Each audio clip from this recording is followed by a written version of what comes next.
안녕하세요. 신천지 탈퇴자입니다. 이번 영상은 신천지인을 구별하는 방법에 대해서 알려드리려고 합니다. 저도 인터넷을 하다 보면 지식인이나 카페 등등 신천지인지 의심간다고 궁금해하시는 분들을 종종 볼 수가 있었는데요. 제 영상을 보고 신천지를 잘 구별하셔서 피해 없으시기를 바랍니다. 신천지를 구별하기 위해서는 신천지의 기본 전도 프로세스가 어떤지 알고 계셔야 합니다. 먼저는 간단한 용어에 대해서 설명을 해드릴 건데요. 신천지에서는 전도할 때 최소 2명에서 4명의 사람이 필요합니다. 인도자는 전도하는 사람, 어떤 사람을 전도할 때 결정하는 사람이 인도자입니다. 인도자는 가족, 친척, 친구, 학교 선후배, 지인 등등 모든 사람이 될 수 있습니다. 섭외자는 전도당하는 사람, 인도자가 전도하려고 결정한 사람입니다. 섭외자는 영상을 보고 있는 나이거나 내가 사랑하는 지인들이 될 수 있겠죠. 교사는 복음방에서 성경을 알려주는 사람입니다. 보통 본격적으로 신천지 교리를 배우는 센터를 가기 전에 복음방이라는 과정이 있는데 이 복음방은 센터로 가기 위한 발걸음이라고 생각하시면 됩니다. 교사는 상황에 따라 인도자가 할 수도 있습니다. 신천지 교인이라면 다 할 수 있는 것이 아니고 자격이 있어야 가능합니다. 그리고 관리자 또는 잎사귀는 섭외자가 전도되는 것을 도와주는 사람입니다. 섭외자의 정보를 파악한 후 섭외자와 성향이 잘 맞을 것 같은 사람을 투입시켜서 친해지도록 하고 성경 공부하는 과정에서 문제가 생기는 것들을 파악하고 옆에서 관리해주는 역할입니다. 여기서 섭외자 빼고는 다 신천지인입니다. 그럼 기본 전도 프로세스는 어떻게 구성되어 있는지 보겠습니다. 보통은 만남, 섭외, 복음방, 센터, 교회 입교 간단하게 5가지로 구성해 볼 수 있는데요. 만남은 인도자가 섭외자를 전도하기 위해서 정보 파악을 하고 친해지는 단계입니다. 섭외자의 상황에 맞게 성경 공부를 권하고 공부를 하겠다고 약속을 하면 그 단계가 섭외 단계입니다. 그리고 성경 공부를 주 2회에서 4회 정도 주기적으로 진행하는 것을 복음방이라고 합니다. 복음방은 센터를 가기 위한 과정으로 아주 기초적인 신천지 교리를 가르칩니다. 복음방부터 잘못된 교리가 섭외자에게 심기게 되는데 들어보고 판단하겠다는 생각은 성경을 전문적으로 아시는 분들이 아니라면 정확한 판단이 어렵습니다. 실제로 신천지에서는 목회자 집안이나 이단 경계심이 아주 높은 교회 같은 경우 전도하지 않을 것을 권장합니다. 복음방 단계가 끝나면 본격적인 신천지 교리를 배우는 센터에 가게 됩니다. 교사가 사정이 생겨서 더 이상 가르칠 수 없다고 하거나 좋은 기회가 있다고 하면서 센터를 소개합니다. 보통 주 4회는 참석을 해야 되고 빠지면 안 되기 때문에 복음방을 하는 과정에서 평일에 시간이 가능하게끔 환경 정리를 시킵니다. 센터에서 6개월에서 7개월 정도의 과정을 다 배우고 신천지를 인정하면 신천지 교회에 입교하게 됩니다. 더 자세하게 설명해드리고 싶은데 시간이 너무 지체되는 것 같아서 기회가 있으면 다른 영상을 통해 설명해드리도록 하겠습니다. 자, 첫 번째, 신천지가 사용하는 SNS가 있습니다. 요즘에 이슈가 되어서 다들 알고 계실 것 같은데 바로 텔레그램입니다. 회사에서 사용하시는 분들도 있는데 신천지에서 텔레그램이 보안이 잘 된다는 이유로 사용합니다.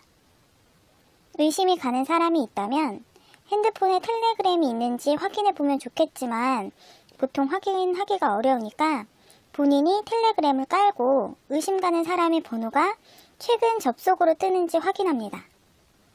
사실 이 부분도 해외 계정 번호로 옮겨서 사용하거나 프로필이나 사진을 외국인으로 변경해서 사용을 하는 공지도 있었기 때문에 확실하게 알기는 어려울 수도 있지만 텔레그램이라는 SNS를 사용한다는 것을 참고하시면 좋겠습니다. 두 번째는 신천지인들은 수요일, 일요일 주 2회 예배를 드립니다. 출석률을 중요하게 생각하기 때문에 예배에는 절대로 빠지면 안 됩니다. 그리고 야근이나 회식이 있을 때는 대체 예배로 다른 평일날 드리기도 하며 야근이나 회식이 많은 직장을 이직을 권하기도 합니다. 평일에도 전도활동으로 바쁘기 때문에 항상 약속이 있거나 바쁘면 의심해 볼 만합니다. 신천지는 전도 이외의 목적의 만남을 잘 하지 않습니다. 세 번째, 정말 중요한 전도하기 위한 밑작업인데요. 여기에서 많은 분들이 신천지인지 의심하고 궁금해 하시는 것 같아요. 하나씩 살펴보겠습니다. 고민거리나 관심사 파악하기. 관심사를 이용해서 전도할 방법을 고려해야 되기 때문에 지금 상황이나 힘든 것에 대해서 물어보고 파악합니다. 그리고 신심을 파악합니다. 성경을 배우려면 어느 정도 신심이 있어야 가능하기 때문에 이 부분을 파악을 합니다. 신앙, 신, 귀신, 무당, 공포영화 등등 신과 관련된 단어로 물어봐서 신에 대한 생각이 어떠한지 파악을 하게 됩니다. 그럼 나는 신을 안 믿고 나만 믿는데 나는 안전한가? 생각하실 수도 있습니다. 신을 믿지 않는 사람을 무신앙이라고 부르는데 무신앙도 예전에는 전도를 하지 않았었거든요. 그런데 요즘에는 전도를 많이 합니다. 이단에 대한 경계심이 없기 때문인데요. 내가 신을 믿지 않는 무신앙이라고 해서 안심은 금물입니다. 그리고 시간 파악. 추후에 복음반가 센터에 가서 성경 공부를 해야 하고 신천지 교회에 입교하면 전도활동을 해야 되기 때문에 평일에 공부할 시간이 가능한지 환경 정리가 가능한지를 파악합니다. 보통 시간이 안 되는 사람은 포기하는 경우가 많으니 의심이 되는 사람이 있을 때는 일정이 있어서 앞으로 쭉 평일에는 시간이 안 되는 척을 해보세요. 그 이후로 연락이 급격히 줄고 끊긴다면 신천지일 가능성이 있습니다. 그리고 친분 쌓기. 섭외자가 성경 공부를 하기 위해서는 많은 정보를 파악해야 하기 때문에 만나는 횟수가 늘어납니다. 그리고 인도자에게 의지하게 해서 친분으로라도 성경 공부를 하게 만듭니다. 갑자기 연락이 많이 온다거나 여러 가지 정보를 파악하는 느낌이 든다면 신천지인일 가능성이 있습니다. 사실 밑작업에서는 실제로 신천지인을 구분하기가 좀 어렵습니다. 신천지와 관련 없이 그냥 좋은 분들도 많기 때문이죠. 그럼 네 번째, 본격적인 신천지 전도 방법입니다. 여러 가지 방법들로 신천지 교리인 성경 공부를 하게 하기 위한 계획을 세웁니다. 소모임이라고 있는데요. 장르는 정해져 있지 않습니다. 봉사, 취미, 운동, 종교 가리지 않고 다 가능합니다. 인도자가 같이 가자고 할 수도 있고 본인이 운영할 수도 있습니다. 팁을 드리자면 보통 신천지가 운영하는 소모임은 술을 먹지 않습니다. 그리고 지인 소개.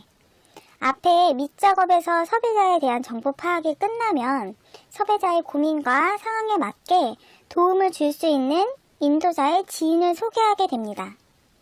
심리상담사, 전도사 등등 누군가를 소개시켜 주려고 합니다. 그리고 문화생활. 티켓이 생겼다고 하면서 콘서트, 인문학 강연, 연극, 일일차 집에 가자고 합니다. 실제로 카페를 빌리고 신천지에서 운영하는 스터디룸에서 진행이 됩니다.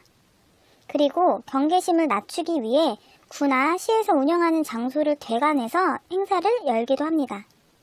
내가 아는 공적인 장소에서 행사를 한다고 해서 다 안전한 것이 아닙니다. 그리고 이런 이벤트 후에는 꼭 후속 교육이라든지 다른 연결고리를 만들어서 추후에 다시 만날 수 있도록 작업을 합니다. 마지막으로 위장교회, 신천지에서는 선교교회라고 부릅니다. 실제 일반 교회인 듯 위장한 교회입니다. 찬양 집회나 말씀 집회로 사람들을 데려옵니다. 교회에서는 꼭 성경을 배우는 프로그램이 있습니다. 역사를 배우는 것부터 시작해서 평범한 것 같지만 나중에 심화가족이라고 하면서 신천지 교리를 가르치게 되는 것입니다. 실제 교회에서 성경 공부를 한다고 안심하면 안 됩니다.